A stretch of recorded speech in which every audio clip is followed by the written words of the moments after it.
전능하사 천지를 만드신 하나님 아버지를 내가 믿사오니 그 외 아들 우주 예수 그리스도를 믿사오니 이는 성령으로 잉태하사 동정녀 마리아에 일하시고 본디오 빌라도의 권한을 받으사 십자가에 못 박혀 죽으시고 장사한 지 사흘 만에 죽은 자 가운데서 다시 살아나시며 하늘에 오르사 전능하신 하나님의 비난 자 계시다가 저로서 산자와 죽은 자를 심판하러 오시리라. 성령을 믿사오며 거룩한 공회와 성도와 서로 교통하는 것과 죄를 사하여 주시는 것과 몸이 다시 사는 것과 영원히 사는 것을 믿사옵나이다. 아멘. 하나님께서 오늘도 우리를 살펴주시고 주의 은혜 가운데 살아가게 하심을 감사합니다. 영광의 주님을 항상 공경하며 또한 경배하며 경외하며 주를 섬기며 복종하며 살아갈 수 있도록 힘을 주옵소서. 예수님의 이름으로 기도하옵나이다. 아멘. 기뻐 찬송하세 주님 부활했네. 그 무덤의 권세 다 깨뜨렸네. 방송하고 전파하세 대속하신 주님 할렐루야 찬송하세 다시 사셨도다. 기뻐 찬송하세 죄를 사했으니 그 속죄하는 애다. 찬송하세 찬송하고 전파하세 대속하신 주님 할렐루야 찬송하세 다시 사셨도다. 위로부터의 능력으로 입혀질 때까지 성에 머물러 누가복음 24장 49절 53절의 말씀입니다. 49절에 보니까 볼지어다 내가 내 아버지께서 약속하신 것을 너희에게 보내리니 너희는 위로부터 능력으로 입혀질 때까지 이 성에 머물라 하시니라. 이 말씀의 시작부터 우리에게 맡기신 일이 땅의 일이 아닌 것으로 밝혀주고 있습니다. 위로부터를 뜻하는 이 힙수스라는 능력을 뜻하는 디나믹과 연결되어져서 예수께서 저희들에게 보낼 것이라고 약속하신 성령의 성격을 규정해주고 있습니다. 그리스도를 증언할 증인들은 이 하늘로부터 오는 성령의 능력을 힘입어야만 그 일을 할 수 있다는 것입니다. 이것은 사도들만을 두고 하는 말씀은 결코 아닐 것입니다. 인간치고 유한한 인간치고 그런 중대한 임무를 감당할 수 있겠습니까? 하나님의 덮으심이 없이는 결코 이 일을 감당할 수 없습니다. 그래서 언제나 사람으로 일하려고 해서는 안 됩니다. 내 능력으로 할 수 있다고 단순히 여겨도 안 됩니다. 그것은 기본이 아니죠. 언제나 기도와 하나님의 은혜를 구하는 자들에게서 하나님의 일은 다루어져야 한다는 사실을 강조하고 싶습니다.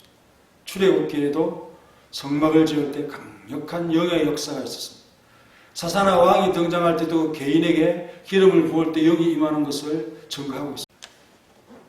내가 보내리니 라고 하는 이 단어는 이 개인적이고 권위적인 대리자를 파송할 때 사용되는 단어죠.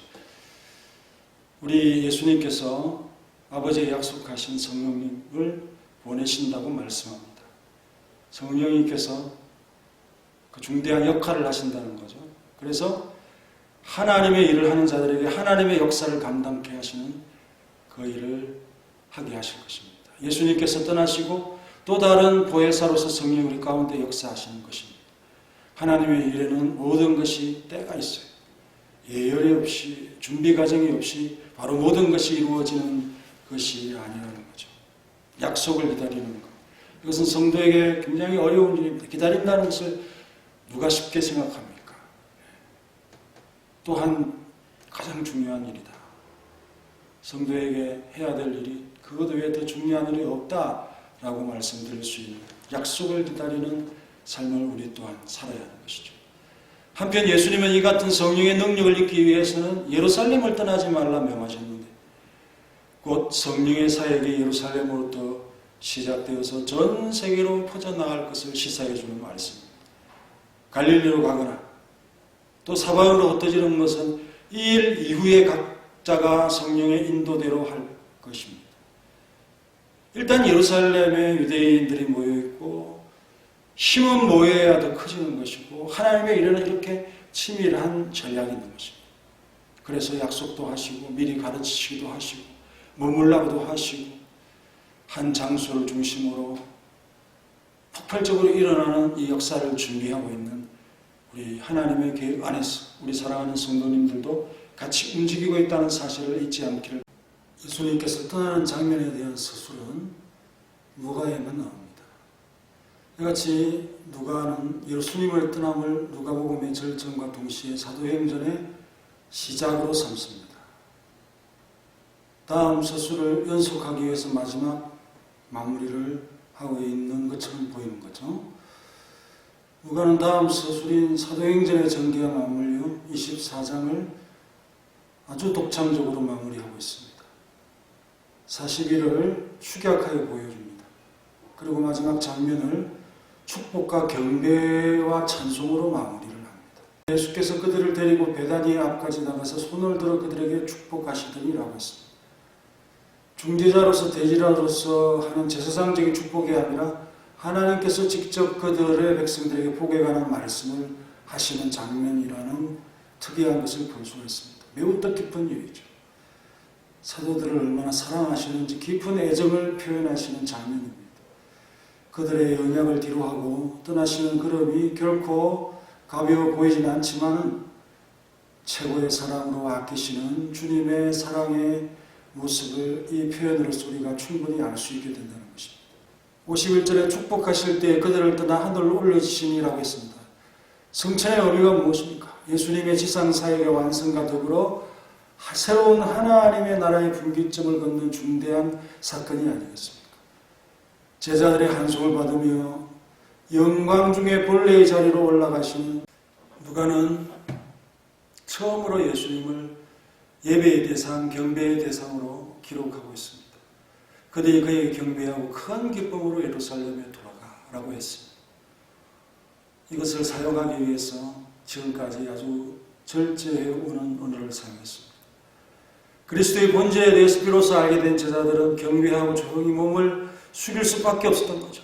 성찬을 통해서, 성찬을 통해서 예수님의 신성을 발견하고 이 세상의 구속자로 바라보고 경배하였던 것이다 하는 사실. 51절에 예수님께서 떠났다라는 말씀. 예수님은 그 사역을 마치시고 영광 중에 오르신 것입니다. 또 그의 일이 완성되었다는 뜻을 말하는 것입니다. 그런데 슬퍼해야 될 제자들이 오히려 예수님이 떠난 후에 제자들은 큰 기쁨으로 예루살렘으로 돌아옵니다. 사람과의 이별은 언제나 슬픔이 남습니다만 우리 예수님께서 본래의 자리로 돌아가는 것이 사람들에게 그것이 슬픔이 아니라 당연한 것처럼 여겨지면서 오히려 이 지상에 남아있는 제자들의 사역과 삶이 밝게 비춰지는 이제 주님께서 우리에게 맡겨진 일이 무엇인가를 알게 되는 거죠.